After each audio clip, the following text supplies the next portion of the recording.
Hello students, last minute exam oriented batch में आज हमारा टॉपिक होगा chapter number 2 sources of corporate finance. और इस टॉपिक में हम आज टोटल 5 क्वेश्चंस करेंगे जो कि काफी इंपॉर्टेंट टॉपिक आते हैं when it comes to chapter number 2। यहां से 8 मार्क का क्वेश्चन अपीयर होता ही है। सो बेटा हम क्या क्या करने वाले हैं? हम फीचर्स करेंगे, टाइप्स करेंगे, फीचर्स करेंगे, टाइप्स करेंगे। यस, ये सारा वन शॉट में आपको मैं कवर करवा रहा हूं।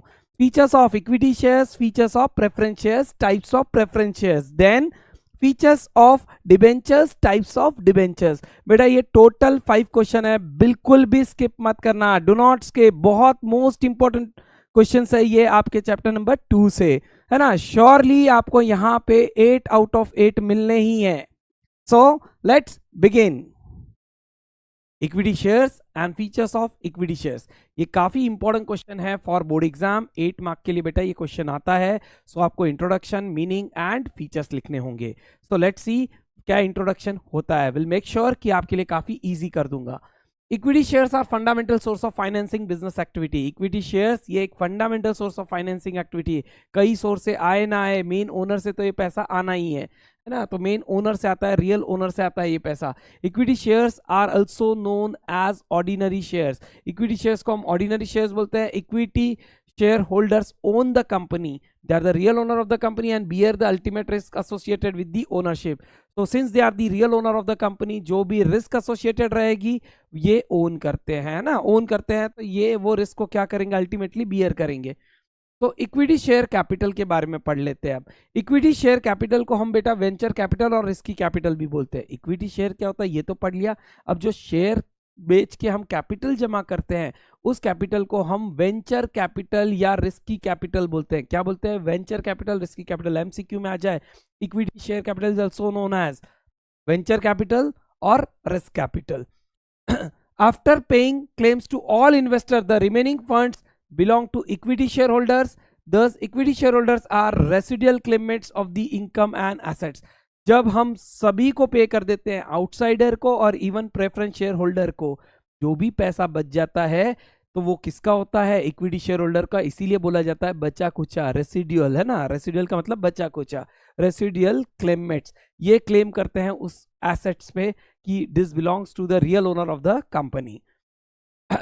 एज पर कंपनीज एक्ट, बहुत ही इजी डेफिनेशन दिया गया है। As per companies act, equity shares are those shares which are not preference shares. Equity shares are those shares which are not preference shares. जो preference shares नहीं है वो है इक्विटी शेयर्स।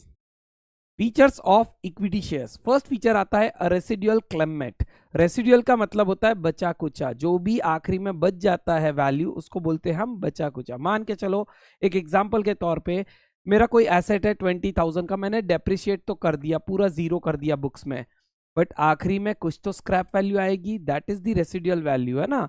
वैसे ही सबका पे करने के बाद जो बच जाता है that is residual. Equity share holder gets remaining profit after all the expenses are paid. जो भी एक्सपेंसेस है वो पे करने के बाद इक्विटी का रह जाएगा। They get assets only after all claims are settle. जो भी आउटसाइडर के क्लेम्स है वो सेटल हो जाएंगे, बच जाएगा वो पैसा किसका? रियल ओनर का। इक्विटी शेयर होल्डर के बारे में पहला फीचर हम बोलेंगे रेसिडुअल क्लेमेंट। जो भी पैसा आउटसाइडर को पे करने के बाद बच जाएगा वो belong to equity share. Keyword residual remaining, जो भी रिमेनिंग वो किसका? इक्विटी का। Second feature of equity share is bonus issue. बेटा जब बोनस बोला जाता है तो आप बोलोगे capitalization of profit. Capitalization of profit उसको बोलते हैं हम bonus. Bonus issue, equity share holder को ही बोनस शेयर का बेनिफिट मिलता है, प्रेफरेंस शेयर होल्डर को हम दे नहीं सकते हैं। आपसे अगर कोई पूछे फीचर्स तो आप बोलोगे bonus issue belongs to equity shares, ये दूसरा फीचर आएगा उसका। Equity share holders are eligible to receive bonus shares. Bonus shares are given free of cost. किसी भी तरह का इक्विटी शेयर होल्डर को पे नहीं करना है, it will directly credited to their demat account free of cost. तो बोनस और फ्री शेयर्स, याद रखना बोनस फ्री शेयर है, ये इसका कीवर्ड आएगा। Capital appreciation, third feature of equity shares. बेटा कोई भी शेयर जब परचेस करता है उसे दो तरह के बेनिफिट्स मिलते हैं, एक तो डिविडेंड का और दूसरा बिकॉज ऑफ प्राइस फ्लक्चुएशन। तो मान के चलो अगर कोई शेयर होल्डर 100 रुपए में कोई शेयर खरीदता है और उसके रेट हो जाते हैं बेटा 120, 100 में परचेस किए हुए शेयर 120 हो जाता है, तो 20 rupees will be treated as capital appreciation, है ना।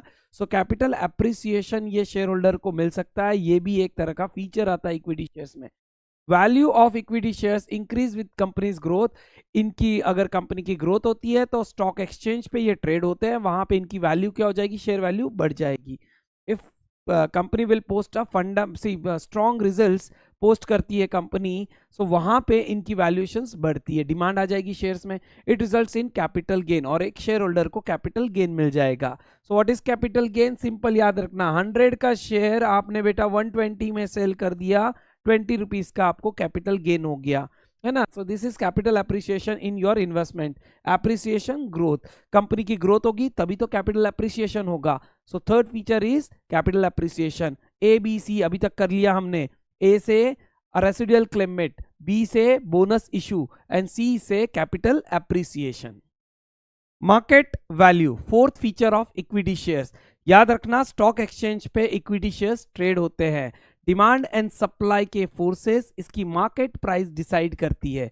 डिमांड ज्यादा होगी शेयर प्राइस बढ़ जाएंगे, अगर सप्लाई ज्यादा होगा यानी सेल करने वाले ज्यादा होंगे तो प्राइस गिर जाती है।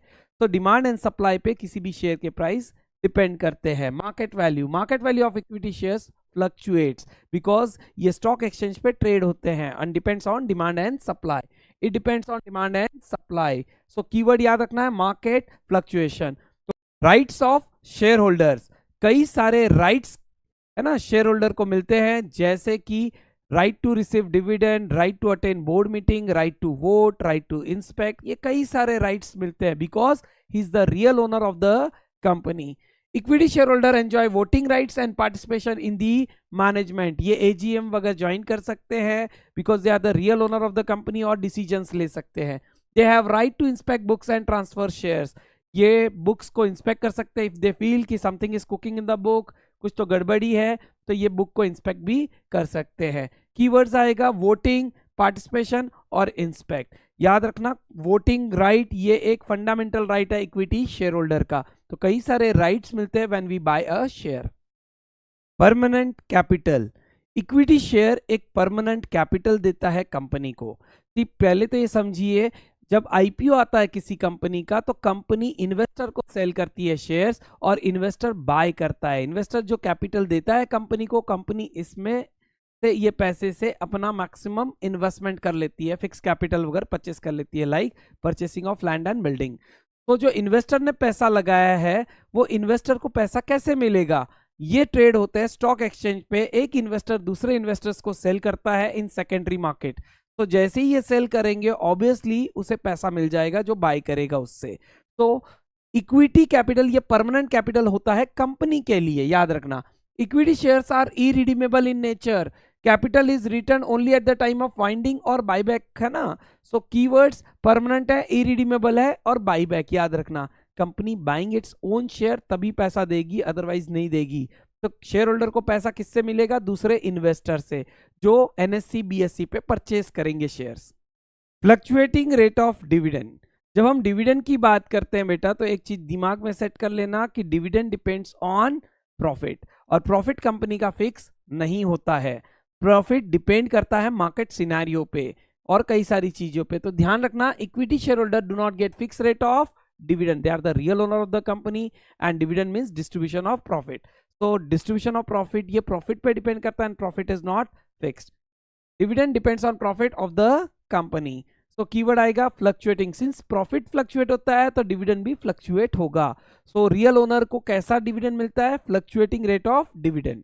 Face value, one of the important feature of equity shares. जब हम बात करते हैं फेस वैल्यू, याद रखना ये वही वैल्यू है जिसके ऊपर डिविडेंड रेट कैलकुलेट करके शेयर होल्डर को डिविडेंड दिया जाता है।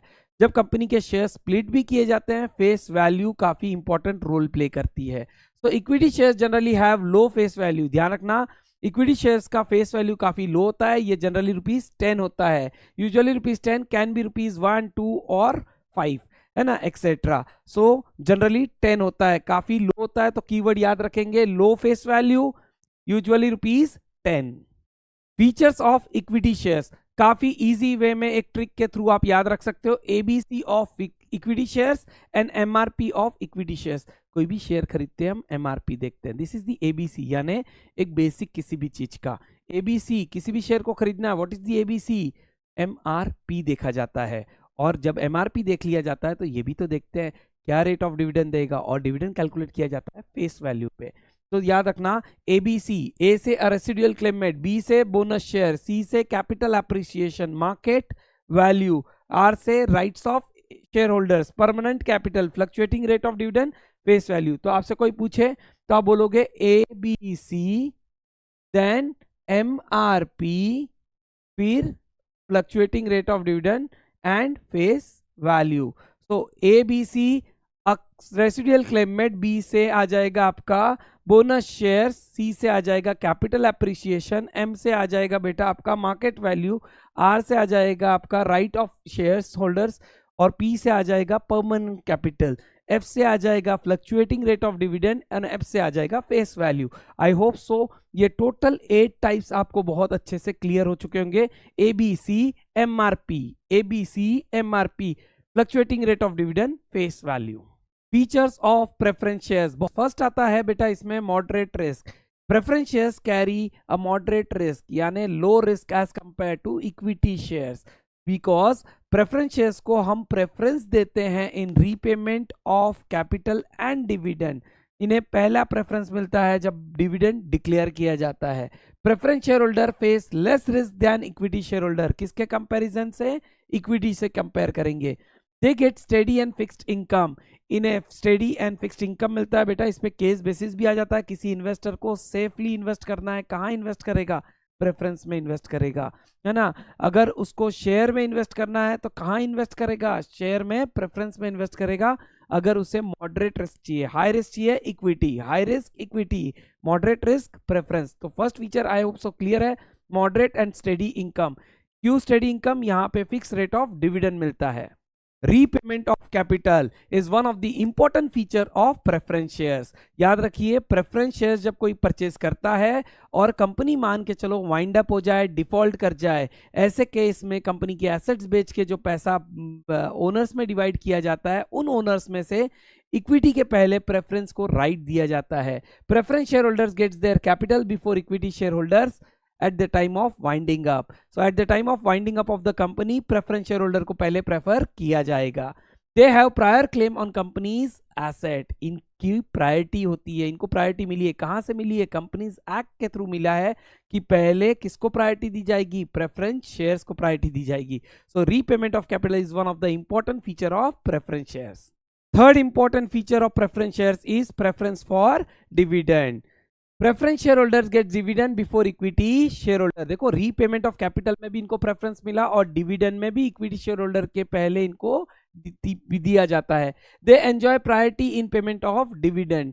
सो प्रायोरिटी और डिविडेंड किसको प्रायोरिटी मिलती है, सर प्रेफरेंस शेयर होल्डर को प्रायोरिटी मिलती है over equity shares. So this is again one of the important feature of preference shares. Face value, preference shares का जो फेस वैल्यू होता है यूजुअली वो हाइयर होता है, ₹100 और मल्टीपल ऑफ ₹100। तो minimum face value of preference shares is 100 and multiple of ₹100। Equity के कंपैरिजन में ये काफी हाई होता है। इक्विटी का फेस वैल्यू लो हुआ करता था, ₹10। याद होगा आपको, preference shares generally have higher face value, usually issued at ₹100 और मल्टीपल्स इन। याद रखना फेस वैल्यू को हम नॉमिनल वैल्यू भी बोलते हैं। कीवर्ड्स आएगा, हाई फेस वैल्यू होती है, high value, and nominal value face value को बोला जाता है। Fix rate of dividend, preference share holder get fix rate of dividend, equity used to get fluctuating rate of dividend. Preference share holder gets dividend at fix rate and predetermined rate. Dividend is paid even if the profit are low. अगर profit company के लो है, इनको dividend मिलेगा, equity को नहीं मिलेगा। इनको prefer किया जाता है इन रीपेमेंट ऑफ डिविडेंड। तो generally preference share holder gets dividend even if the profits are low, है ना, इक्विटी को नहीं मिल पाता उस केस में। इनको डिविडेंड फिक्स्ड मिलता है, ये इंपॉर्टेंट कीवर्ड है, फिक्स्ड फ्लक्चुएटिंग, याद रखना। इनको फिक्स्ड मिलेगा, फ्लक्चुएटिंग किसको, इक्विटी को। प्री डिटरमाइंड रेट से already when eight the time of issue ये बता दिया जाता है, इसीलिए प्री डिटरमाइंड रेट, इनके नाम ही होते हैं 10% प्रेफरेंस शेयर्स, 12% प्रेफरेंस शेयर्स। तो इस वे में प्री डिटरमाइंड होते हैं ये rate. No voting rights is sixth feature of preference shares. Preference shareholder are not the real owner of the company. That's why जो वो शेयर खरीदते हैं उस पर किसी तरह का वोटिंग राइट नहीं मिलता है, और ये वोट तभी कर पाएंगे जब इनके इंटरेस्ट इंपैक्ट हो जाए. सो प्रेफरेंस शेयर होल्डर का मैनेजमेंट पे या कंपनी के ऊपर कंट्रोल नहीं रहता है, no control. And limited voting rights तभी मिलते हैं जब इनके इंटरेस्ट इम्पैक्ट होते हैं. Preference share holders generally do not have voting rights. They can vote only if in special situation, under certain special circumstance, जहां पे इनके इंटरेस्ट इंपैक्ट होंगे वहां पे ये वोट कर सकते हैं. That's why limited voting rights है, या नो वोटिंग राइट्स बोल दे ज्यादा बेटर है. और no control, since they can not vote, they can not control the company. No right issue, since preference shareholder are not the real owner of the company, they are the co-owner of the company, so they do not get any right in the issue of shares. So no right issue, है ना. जब भी कोई company issue लेके आएगी they don't get right, है ना. ये खाली किसको मिलता है, इक्विटी को मिलता है. Preference share holder do not get priority to buy new shares. Right issue is available only to equity share holders. Right issue किसके लिए अवेलेबल है, to only equity share holders. So no right, no priority, since they are not the real owner of the company, they are the co-owner of the company. 8th feature आता है जो कि last feature है preference shares का, no bonus issue. Preference share holder are not the real owner of the company. Since they are not the real owner of the company, they are the co-owner of the company, they do not get any bonus issue. Bonus shares are the free shares which are given to equity shareholders. So preference shareholders do not receive bonus shares. Bonus shares are issued only to equity shareholders. Those who are the real owner of the company, they will only get bonus shares. Since preference shareholders are the real owner of the company, no, they are the co-owner of the company. That's why they do not get bonus shares. So feature आएगा no bonus issue. याद क्या रखोगे, no bonus, equity को ही दिया जाता है only. Features of preference shares बहुत ही इजी कोड में आप याद रख लोगे. एमआरपी मॉडरेट रिस्क, आर से रीपेमेंट ऑफ कैपिटल, और पी से आ जाएगा preference for dividend. So MRP. फिर हम बात करेंगे यार डिविडेंड की बात होगी तो फेस वैल्यू आना चाहिए, तो फेस वैल्यू, और इस फेस वैल्यू पे कैसा डिविडेंड कैलकुलेट किया जाएगा, fix rate of dividend. Face value fix rate of dividend, face value fix rate of dividend. Next no no no. किस चीज का नो नो नो, सर ना वोटिंग राइट मिलता है, नो वोटिंग राइट, ना कोई राइट इश्यू में participation है, ना ही bonus issue. So no voting right, no right issue, no bonus issue, सब के सब इक्विटी को, प्रेफरेंस को no no no, because fix rate owner को नहीं मिलता है. No no no. ठीक है, इस वे में आप याद रख सकते हो टोटल 8 फीचर्स. आई होप सो ये अगर एग्जाम में आएगा तो आपको श्योर 8 आउट ऑफ 8 ही मिलना है. तो टोटल 8 टाइप के प्रेफरेंस शेयर्स होते हैं, वन बाय वन याद रख लेते हैं. पहला टाइप आता है बेटा cumulative preference shares. Arrears of dividend are accumulated. किसी भी साल का डिविडेंड एरियर होगा वो कैरी हो जाएगा. Dividend is paid when profits are available. तो example 10% preference shares of ₹100, 10 rupees dividend मिलेगा पर ईयर. 100 रुपए का प्रेफरेंस शेयर्स है, 10% उस पर डिविडेंड मिलता है, ये रेट ऑफ डिविडेंड हो गया बेटा. ईयर 1 में नो प्रॉफिट हुआ, कोई बात नहीं, 0 पेड. फिर बात करते हैं ईयर 2, अच्छा खासा प्रॉफिट हुआ कंपनी को, तो 20 रुपीज मिलेगा. सर 20 रुपीज कैसे, 10 रुपीज पिछले साल का एंड 10 रुपीज सेकेंड ईयर का. सो इस तरह से एक्यूमुलेट होता है डिविडेंड, और जब भी ये कंपनी हाइयर प्रॉफिट कमाती है वो कैरी हो जाएगा. इसी को बोलते हैं हम क्यूमुलेटिव प्रेफरेंस शेयर्स. तो कीवर्ड याद रखना, क्यूमुलेट यानी एक्यूमुलेट हो रहा है. एरियर्स अगर कोई भी किसी साल का हो जाता है तो वो एक्यूमुलेट होके क्या मिलेगा, एक साथ शेयर होल्डर को मिल जाएगा. फर्स्ट ईयर प्रॉफिट कुछ नहीं हुआ, डिविडेंड नहीं मिला, सेकेंड ईयर में first year plus second year का मिला के 20 रुपीज मिलता है. इसी को हम बोलते हैं cumulative preference shares. Second type non cumulative preference shares. Non cumulative क्या होता है, arrears of dividend are not accumulated if no profit no dividend is paid. इस साल एरियर हो गया, यानी इस साल पे नहीं कर पाए हम डिविडेंड बिकॉज हमें प्रॉफिट ही नहीं हुआ. जब प्रॉफिट नहीं होगा तो नो डिविडेंड, वो कैरी भी नहीं होगा नेक्स्ट ईयर. क्यूमुलेटिव के केस में कैरी होता था किसी भी तरह का एरियर ऑफ डिविडेंड. इस साल अगर एरियर हो गया तो ये कैरी नहीं हो पाएगा. 10% प्रेफरेंस शेयर्स ऑफ ₹100, यानी 100 उसकी फेस वैल्यू है, 10% उसका रेट ऑफ डिविडेंड है. तो 10% फेस वैल्यू पे कैलकुलेट करते हैं तो 10 रुपीज आता है. डिविडेंड पर ईयर देना चाहिए कंपनी ने.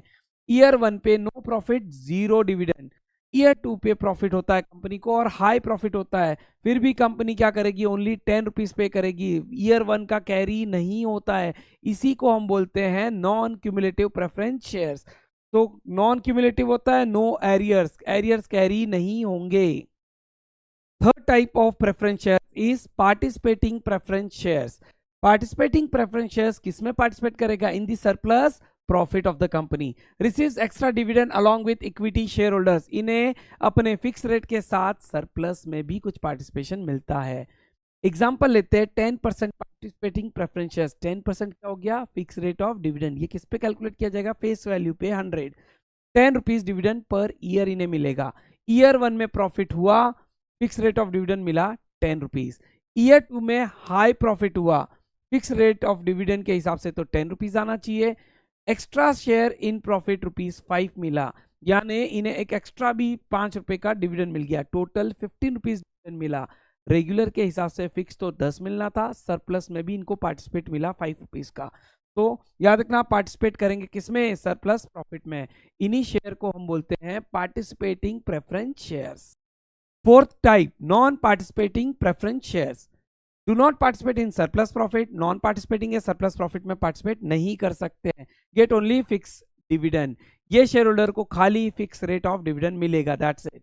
10% participating preference shares of ₹100। Now 10% क्या है, फिक्स रेट ऑफ डिविडेंड, 100 उसका फेस वैल्यू है। 10% ऑन 100 कैलकुलेट करो, 10 rupees per dividend per year मिलेगा आपको।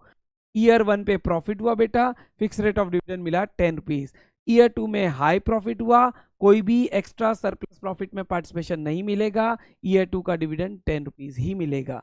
तो ध्यान रखना, नॉन पार्टिसिपेटिंग फिक्स्ड है, इन्हें फिक्स रेट ऑफ डिविडेंड ही मिलेगा, इनका डिविडेंड क्या नहीं होगा, सरप्लस एक्स्ट्रा प्रॉफिट में पार्टिसिपेशन नहीं मिल पाएगा, जो कि हम देख रहे थे पार्टिसिपेटिंग में। ये कैसे है, नॉन पार्टिसिपेटिंग। तो फोर्थ टाइप आता है non participating preference shares. Fifth type आता है convertible preference shares.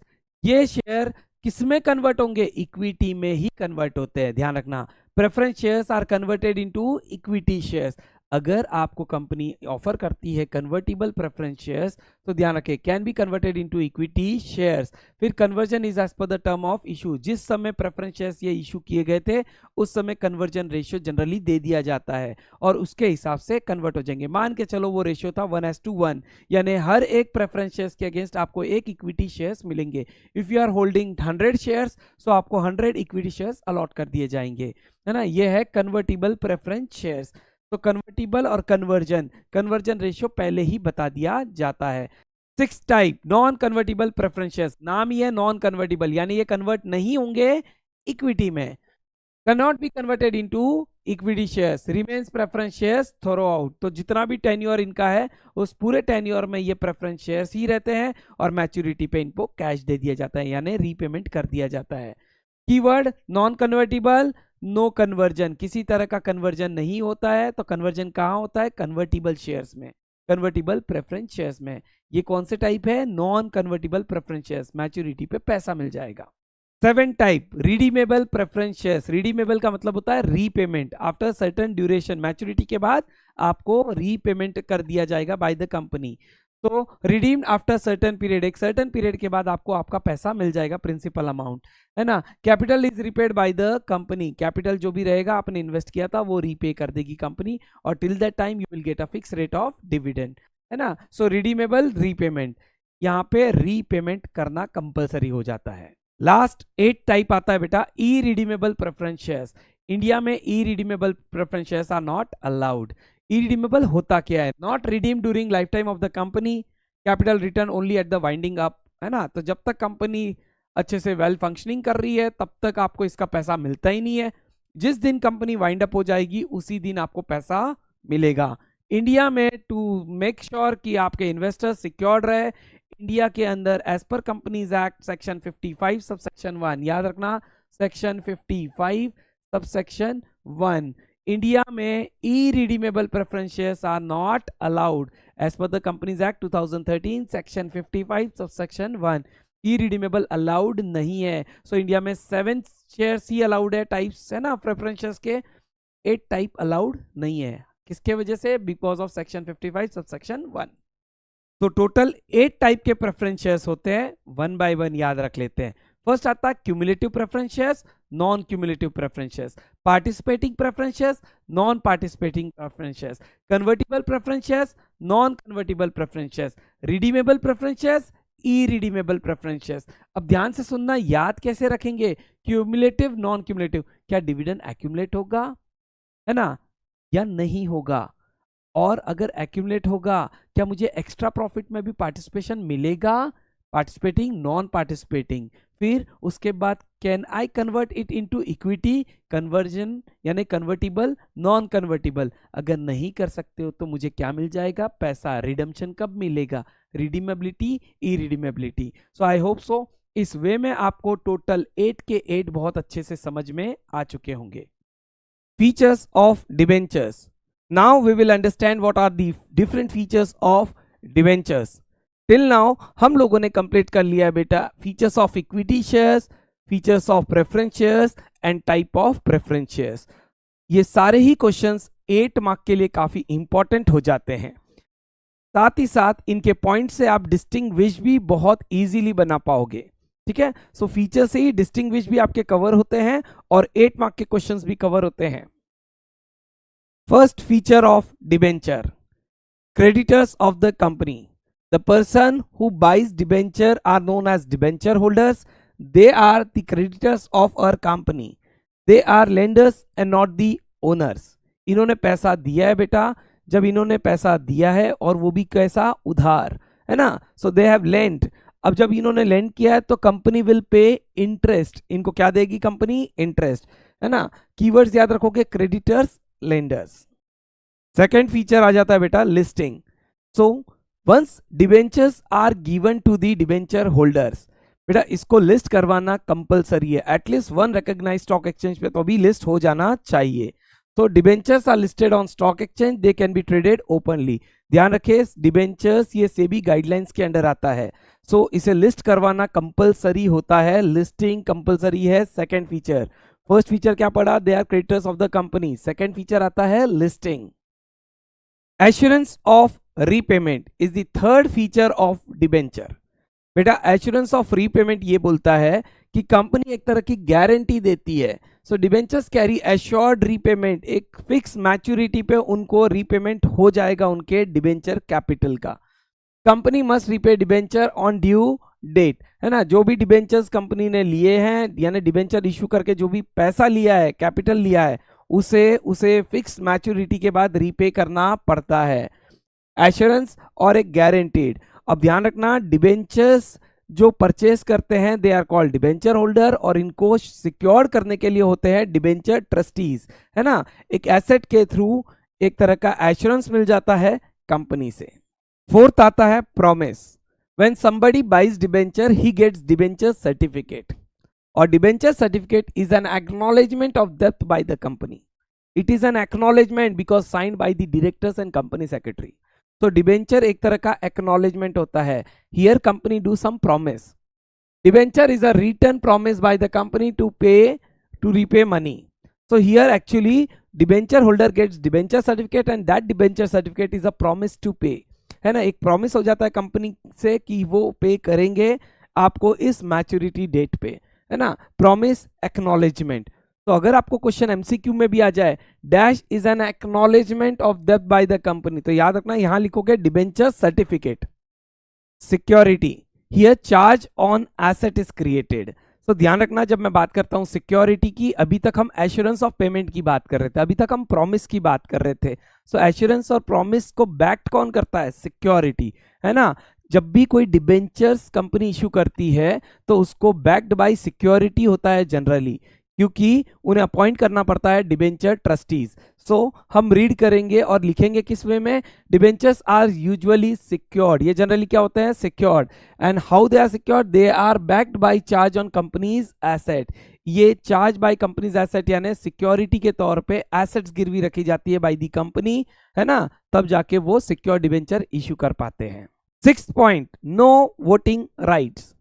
Since debenture holders are creditors of the company, debenture capital is a borrowed capital, ये उधार वाला पैसा है और डिबेंचर होल्डर हमारे आउटसाइडर हो जाते हैं, क्रेडिटर ऑफ द कंपनी। जिनको हम इंटरेस्ट पे करते हैं. So how they can participate in the management of the company और how can we give them the right to vote in the companies affair. So debenture holder do not have voting right because they are the creditors of the company. They cannot participate in the management decision also. So no vote, no control over the company. याद कीजिए यही keyword रखा था हमने preference shares के लिए भी. Equity share holders ही real owner होते हैं, बाकी कोई भी वोट नहीं कर सकता है मीटिंग के अंदर until and unless their interests are impacted. Face value, debentures का फेस वैल्यू हाई होता है लाइक प्रेफरेंस शेयर्स, है ना. सो इक्विटी का लो होता है, प्रेफरेंस का हाई होता है, एंड डिबेंचर का भी हम बोलेंगे high face value. Debentures generally have high face value, ₹100 और मल्टीपल ऑफ 100 बोलूं या फिर 1000 भी इनका फेस वैल्यू हो सकता है. जनरली हम लिखेंगे it is ₹100. They are issued in denominations like 100 और ₹1000. हम लिखेंगे जनरली ये होता है 100. याद रखना, high face value and denomination, है ना. किन किन डिनोमिनेशन में हो सकता है, जैसे याद कीजिए इक्विटी के केस में मैंने बोला था जनरली 10 होता है, कैन बी 1, 2 एंड 5, है ना. जनरली 10 होता है ना. इनिशियल डेज में कुछ कुछ कंपनीज के 100 भी फेस वैल्यू रही है, बट इन जनरल सेंस बात करते हैं तो डिबेंचर का इन जनरली ₹100 फेस वैल्यू होता है. लास्ट 8 फीचर आता है fix rate of interest. Debenture capital is a borrowed capital and debenture holder are creditors of the company. Since ये बोरोड कैपिटल है, क्रेडिटर्स ऑफ द कंपनी, इनको हम एक fix rate of interest pay करते हैं. Interest is paid eight fix rate. Interest is paid even if company इंकर loss. ध्यान रखना बेटा, प्रॉफिट होता है तो हम डिविडेंड देते थे, प्रॉफिट होता था तो हम डिविडेंड देते थे, दोनों को, प्रेफरेंस को और इक्विटी को. एक को फिक्स रेट ऑफ डिविडेंड, एक को फ्लक्चुएटिंग रेट ऑफ डिविडेंड. और यहां पे प्रॉफिट हो ना हो फिक्स रेट ऑफ इंटरेस्ट दिया जाएगा irrespective of the profit. Debenture holder ये बोरोड कैपिटल होता है, इसीलिए do not depend on profit. आपको मशीन क्यों ना बेचना पड़े, इनका इंटरेस्ट देना पड़ेगा. Features of debentures. Clap once for debenture, हम बोलेंगे क्लैप्स क्योंकि इन्होंने पैसा लेंड किया है कंपनी को. दे आर आवर क्रेडिटर्स, इनके लिए एक बार क्लैप तो बनता है sir, but no voting rights. इनको वोटिंग नहीं देंगे because they are the creditors of the company, है ना. इनको क्या देंगे सर, फेस वैल्यू पे फिक्स रेट ऑफ इंटरेस्ट देंगे. क्लैप, है ना. हमारी बात आएगी क्या, क्लैप. सी से हम बोलेंगे बेटा creditors of the company, L से लिस्टिंग, फिर आएगा एश्योरेंस ऑफ रीपेमेंट, पी से आ जाएगा प्रॉमिस, एस से आ जाएगा सिक्योरिटी. क्लैप्स. सी से क्या बोल रहे हैं हम लोग, बोलो. सी से आएगा creditors of the company, L से लिस्टिंग करवाना जरूरी, ए से एश्योरेंस ऑफ रीपेमेंट, है ना. फिर आएगा पी से प्रॉमिस, फिर आएगा एस से सिक्योरिटी, है ना. ये हो गया claps, but we will give no voting right, no, है ना. फिर हम बात कर देंगे face value, fix rate of interest. Types of debenture, ये हमारा लास्ट इंपॉर्टेंट क्वेश्चन होगा इस चैप्टर का. बहुत ही इजी वे में ट्रिक के थ्रू याद दिलवा दूंगा कैसे हम याद रखेंगे सारे types of debentures. So let's begin. First type of debenture, secured debenture. बेटा जब मैं बोलता हूं सिक्योर्ड डिबेंचर, ये सिक्योर्ड होता है by creating charge on asset on the company, है ना. इसका मतलब कंपनी की एक एसेट गिरवी रखी जाएगी, अगर कंपनी डिफॉल्ट कर जाए तो इनको वो एसेट बेच के पैसा मिल जाएगा. तो secured debentures means secured by charge on company's assets, provide safety of debenture holders. अब बात करते हैं एग्जाम्पल की. Factory building given as a security, कल के दिन डिफॉल्ट कर जाए, फैक्ट्री बेच के डिबेंचर होल्डर को पैसा दे दिया जाएगा. तो कीवर्ड्स क्या याद रखोगे, सिक्योर्ड, एसेट और सेफ्टी. सिक्योर्ड है बाय एसेट और सेफ्टी मिलती है इससे. सेकेंड टाइप आता है अनसिक्योर्ड डिबेंचर्स. ये टोटली कंपनी के क्रेडिट वर्दीनेस या फिर मैं बोल सकता हूं उसकी गुडविल, ट्रस्ट, इसी पे डिपेंड करता है. एक डिबेंचर होल्डर कंपनी की क्रेडिट वर्दीनेस पे ही डिपेंड रहता है. It is not backed by any asset, so not secured by any asset, depends only on company's credit worthiness. No property is given as a security. तो ध्यान रखना keyword क्या क्या याद रखोगे, अनसिक्योर्ड है, ट्रस्ट है. सो ये टाइप ही क्या हो गया, अनसिक्योर्ड डिबेंचर. फर्स्ट टाइप क्या पढ़ा, सिक्योर्ड. सेकेंड क्या आ गया, अनसिक्योर्ड. थर्ड टाइप आता है रजिस्टर्ड डिबेंचर्स. सो क्या होते हैं registered debentures, name entered in companies register, transfer only after registration. So ध्यान रखना रजिस्टर्ड डिबेंचर्स वो डिबेंचर्स होंगे जिसे इंस्ट्रूमेंट ऑफ ट्रांसफर के थ्रू ही डिबेंचर को क्या किया जा सकता है, ट्रांसफर किया जा सकता है बेटा। अब इंस्ट्रूमेंट ऑफ ट्रांसफर क्या होता है, मैंने क्लास में कई बार बता दिया है। इंस्ट्रूमेंट ऑफ ट्रांसफर के थ्रू रजिस्टर्ड डिबेंचर्स क्या होते हैं, ट्रांसफर होते हैं। वहां पे कंपनी मेंटेन करती है क्या, रजिस्टर्ड बुक। सो डिबेंचर का एक रजिस्टर सेपरेट बुक होता है, वहां पे जब तक एंट्री नहीं होगी ये डिबेंचर ट्रांसफर नहीं हो सकते हैं नए ओनर को। ट्रांसफर रिकॉर्डेड इन रजिस्टर्ड, है ना, ये रजिस्टर मेंटेन करती थी पहले कंपनी, अभी मेंटेन करता है कौन, डिपॉजिटरी। कीवर्ड्स रजिस्टर्ड और रिकॉर्ड। फोर्थ टाइप है bearer debenture. Just by mere transfer ये क्या हो जाते हैं, जस्ट बाय मेयर हैंडओवर ये ट्रांसफर हो जाते हैं। So holders name is not registered, किसी तरह का रजिस्टर बुक में इनका नाम नहीं होगा। Transferable bye simple delivery, just by simple delivery, mayor delivery ये ट्रांसफर हो जाते हैं। जब इन्हें रजिस्ट्रेशन की जरूरत ही नहीं है तो ये कहलाते हैं बेटा बेयरर फॉर्म। सो हूएवर होल्ड्स गेट इंटरेस्ट, वो उसका ओनर कहलाया जाता है, और ही विल गेट इंटरेस्ट। जब भी कंपनी इशू करती है इनके पीछे इंटरेस्ट कूपन अटैच होते हैं, वो इंटरेस्ट कूपन के थ्रू क्या कर सकते हो आप, इंटरेस्ट क्लेम कर सकते हो। कीवर्ड्स बेयरर डिलीवरी, बस by just mere delivery you will become the owner, किसी तरह का इंस्ट्रूमेंट ऑफ ट्रांसफर अगर फिलअप करने की जरूरत नहीं है। फिफ्थ टाइप आता है कन्वर्टिबल डिबेंचर। अगेन ये कन्वर्ट होंगे इक्विटी में ही, so can be converted into equity shares. Conversion as per the terms, जब भी आपको इशू किया जाता है सो वो प्री डिटरमाइंड एक रेट सेट कर दिया जाता है बाय द कंपनी, और उसी रेट पे जनरली क्या होता है आपको कन्वर्जन मिलेगा। Example, 1 debenture is equal to 1 share. If you are holding 100 debentures you will get 100 share at the maturity, है ना। कीवर्ड्स कन्वर्टिबल, और कन्वर्ट किस में होंगे, इक्विटी में ही। सो प्रेफरेंस हो या डिबेंचर हो, कन्वर्टिबल इक्विटी में ही होता है। 6 टाइप आता है नॉन कन्वर्टिबल डिबेंचर। इसका मतलब ही है मैं कन्वर्ट नहीं हो सकता हूं, तो ये लाइफ टाइम तक एक लोन ही रहता है जब तक उसकी मैच्योरिटी है, और टिल दैट टाइम उसे खाली इंटरेस्ट मिलेगा। They can not get an opportunity to get converted into owners, यानी इक्विटी शेयर्स मिल जाए। Can not be converted into shares, remain debenture till maturity. So always remain loan, जब तक वो mature नहीं होते हैं वो एक तरह का लोन ही माना जाता है, बोरोड कैपिटल ही माना जाता है। तो नॉन कन्वर्टिबल डिबेंचर, कीवर्ड्स क्या रहेगा, नॉन कन्वर्टिबल है और एक तरह का लोन है, और लोन पे इंटरेस्ट दिया जाता है। 7 टाइप आता है रिडीमेबल डिबेंचर्स। जब मैं बोलता हूं रिडीमेबल, यानी एक फिक्स मैच्योरिटी के बाद इनको रीपे करना कंपलसरी होता है।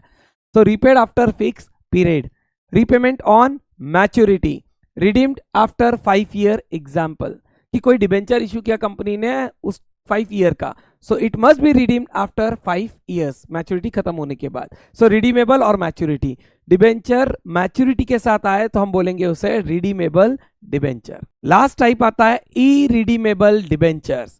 जब मैं बोलता हूं irredeemable, it can not be redeemed, so इसे रिडीम नहीं किया जा सकता। इसे रिडीम तभी किया जाएगा जब कंपनी वाइंड अप हो जाएगी। तो not repaid during companies life, repaid only at the time of winding up, है ना। पेड व्हेन कंपनी क्लोजेस, याद रखना ये सिक्योर्ड होते हैं, और अगर सिक्योर्ड नहीं भी रहा तो इक्विटी एंड प्रेफरेंस के पहले इनको क्लेम मिलता है इनका, ठीक है। यानी इनका फर्स्ट राइट होता है over the assets of the company since they are the outsider. पहले सिक्योर्ड वालों का होगा, बाद में अनसिक्योर्ड वालों का होगा। Even if they are not secured तब भी इनका नंबर इक्विटी और प्रेफरेंस के पहले ही आएगा। इरिडीमेबल लाइफ टाइम तभी मिलेगा जब वाइंड अप हो जाएगी company. Chapter number 2 one shot में हम यहां फिनिश करते हैं। सारे इंपॉर्टेंट क्वेश्चंस आपके कंप्लीट करवा दिए गए हैं, है ना। अब ध्यान रखिए बेटा, ये एक रिवीजन बैच है ना, वन शॉट बैच है जहां पे हम फटाफट चीजों को कंप्लीट करेंगे। आपको डिटेल्स वीडियो मेरे जो रिकॉर्डेड सेशंस होते हैं उनमें मिलेंगे, जहां पे आपको क्लियरिटी ऑफ कंसेप्ट्स आता है। यहाँ पे हम रिकॉल करते हैं कंसेप्ट्स को, ठीक है। There is a difference between a regular batch and this last minute batch, so ध्यान रखना। आई होप सो ये लास्ट बैच आपके लिए काफी इंपॉर्टेंट रहेगा जब एग्जाम्स आर वेरी नियर, है ना। यहाँ रिवाइज करने में, चीजों को याद करने में काफी हेल्प मिलेगी आपको इस पर्टिकुलर वीडियो से। साथ ही साथ याद रखना, इसमें मैंने एक क्वेश्चन नहीं इनपुट किया है जो कि था फीचर्स ऑफ बॉन्ड। बॉन्ड के फीचर्स और डिबेंचर के फीचर्स लगभग सेम लिख सकते हो। Bond is issued by government and debentures are issued by the the company, high rated बोल सकते हैं, सिक्योर्ड कंपनी, ये क्या होते हैं, ये इशू करते हैं। ठीक है, तो बहुत ज़्यादा डिफरेंस नहीं उनके फीचर्स में, ईजी है। सो यहाँ हमने टोटल 5 इंपॉर्टेंट क्वेश्चंस कर लिए हैं और मुझे एश्योरिटी है इनमें से ही एक आपको बोर्ड एग्जाम में 8 मार्क के लिए आएगा। अच्छे से पढ़ना, बिल्कुल भी स्किप मत करना किसी भी पॉइंट को। ठीक है, ऑल दी बेस्ट।